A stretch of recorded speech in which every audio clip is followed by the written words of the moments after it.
Gracias a ti no voy a retroceder, pa'lante yo seguiré, confiado yo estaré en ti. Hay un lugar de vida eterna, hay un lugar. Dios les bendiga, mis amados. Les habla su servidor Walter Somarriba. Vamos a tener un estudio muy especial cada jueves y se trata de la Iglesia de Cristo. Espero que en estos días hayan estado disfrutando, ¿verdad?, la experiencia gloriosa al recordar la resurrección de Cristo. Cuando Jesús se le apareció a sus discípulos la misma noche en que Él resucitó, se encuentra con 10 de ellos y les dice: paz a vosotros. Y le muestra sus manos y le muestra su costado. Pero uno de los discípulos estaba ausente, era Tomás. 8 días después Jesús reaparece cuando estaban los 11 y los discípulos le dijeron a Tomás antes que habían visto al Señor Jesús. Y Él les dice: si no viere sus manos y metiere mi dedo en las heridas, y si no metiero la mano en el costado, no creeré.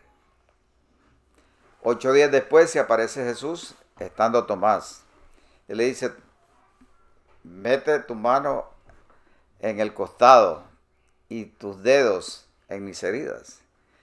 Y Tomás exclama algo muy especial. Le dice: Señor mío y Dios mío. Le dice el Señor: como has visto, has creído. Más bienaventurados son aquellos que no vieron y creyeron.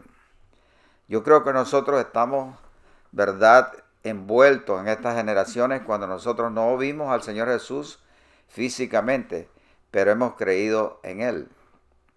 Los discípulos, después de que experimentaron, ¿verdad?, con el Jesús estar 40 días, Jesús les indica que tenían que esperar el día de Pentecostés, donde iban a recibir el poder del Espíritu Santo para predicar el Evangelio. Y es una de las cosas más importantes que creo cada creyente, como los discípulos, de tener el poder que los capacita. Pues Jesús les dijo: para que me seáis testigos en Jerusalén, en Samaria y hasta lo último de la tierra. Después del Pentecostés, los discípulos comienzan a predicar el Evangelio de una manera poderosa, donde habían portentos y milagros, al grado que hubo intervención angélica y hubo oposición de las gentes, ¿verdad? Los discípulos fueron conocidos para ese entonces como la iglesia del camino.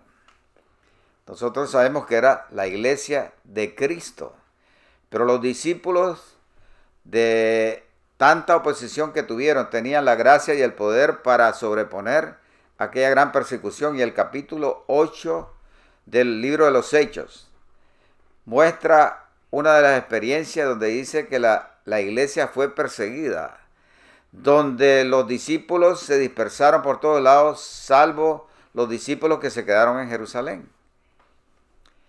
Pero otra de las cosas portentosas que se manifestó en esos días fue cuando el apóstol Pedro, después de ser encarcelado, hubo una intervención angélica.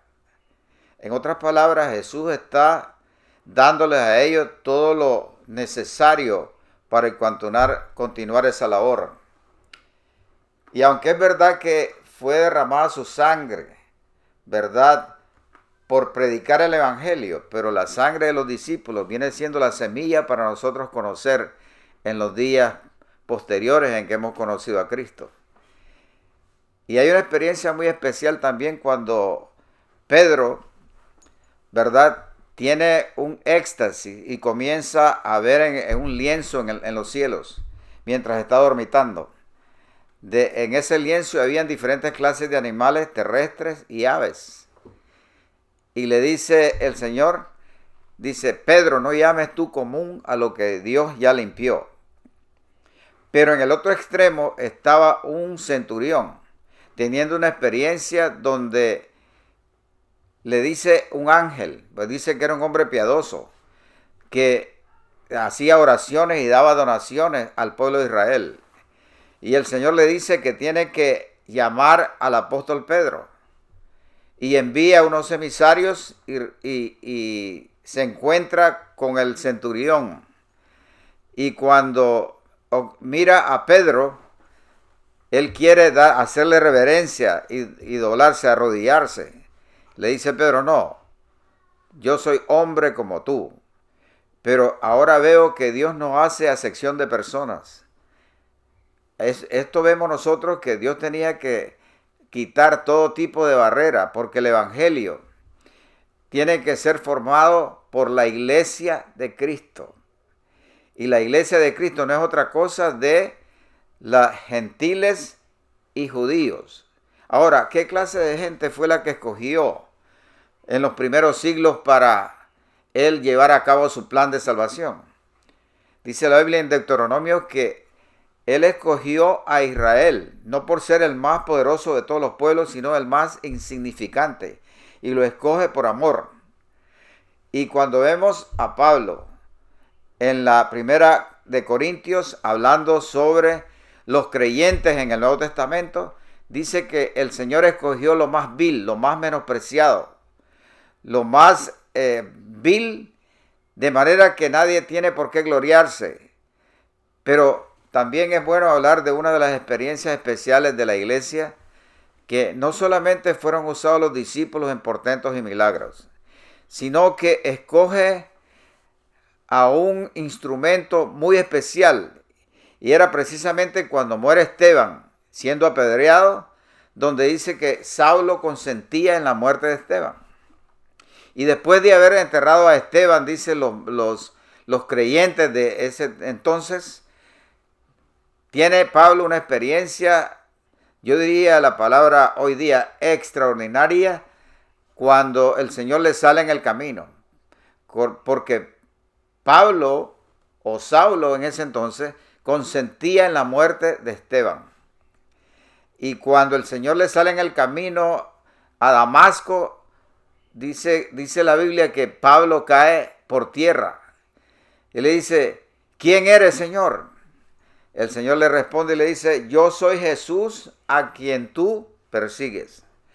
Pablo estaba persiguiendo a la iglesia. Perseguir a la iglesia es perseguir a Cristo. Porque el dueño y señor de la iglesia es Cristo Jesús, que se forma de judíos y gentiles, a lo que Pablo le llama el misterio escondido a través de las edades. En Dios escondido. No había sido revelado a nadie sino al apóstol Pablo y después a los demás profetas y discípulos en el tiempo de Pablo. Podemos decir, mis amados, que viene Cristo a romper todas las barreras y es un plan de salvación que estaba predestinado desde antes de la consumación de los siglos.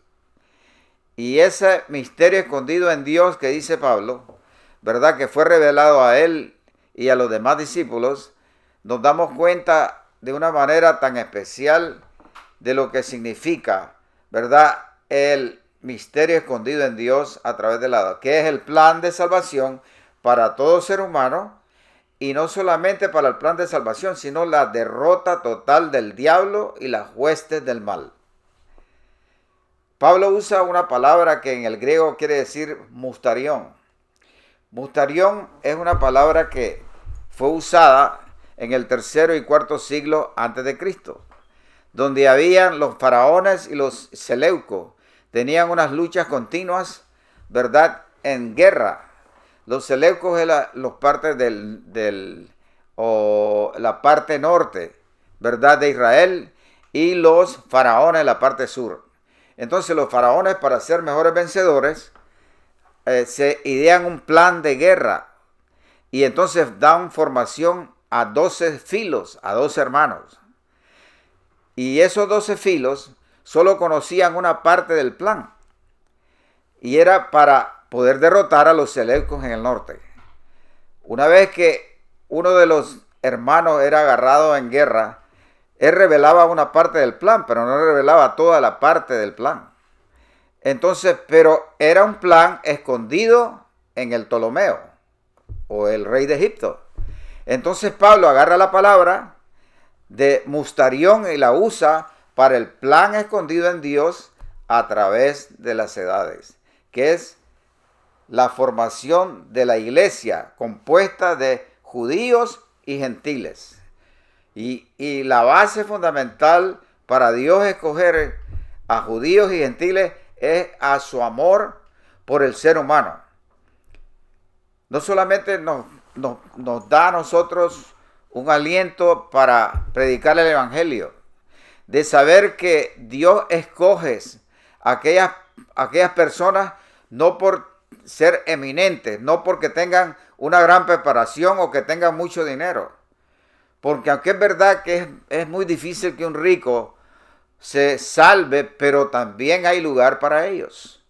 Porque dice la Biblia que cuando Jesús muere, también en los ricos fue en su muerte.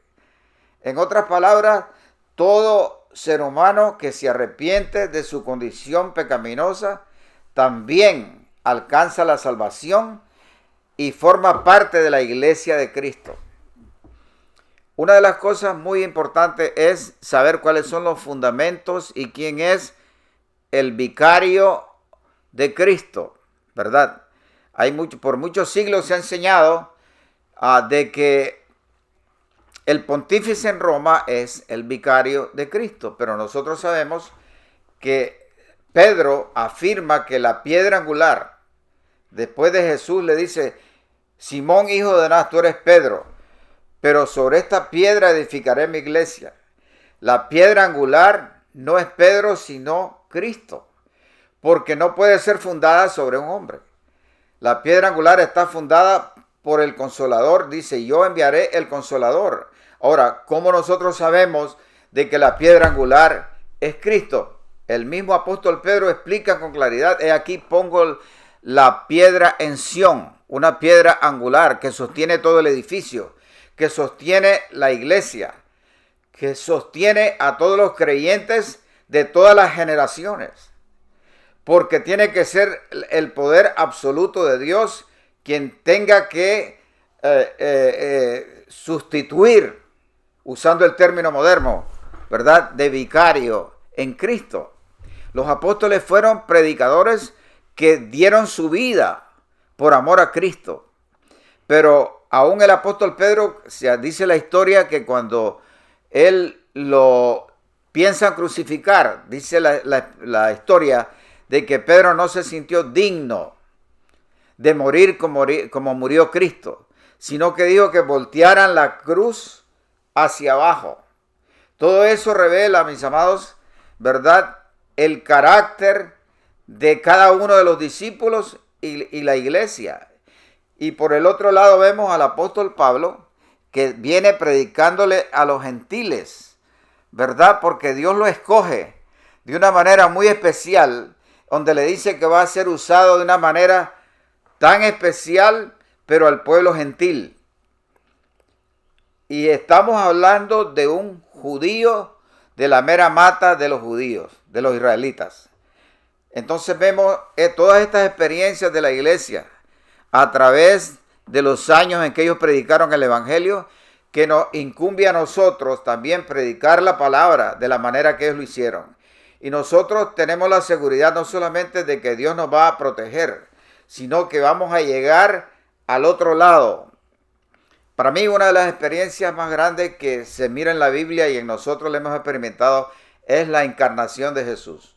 Y tenemos que rendir el sombrero, tenemos que doblar nuestras cabezas admitiendo que nosotros no podemos explicar la encarnación de Dios en el ser humano y en Jesús.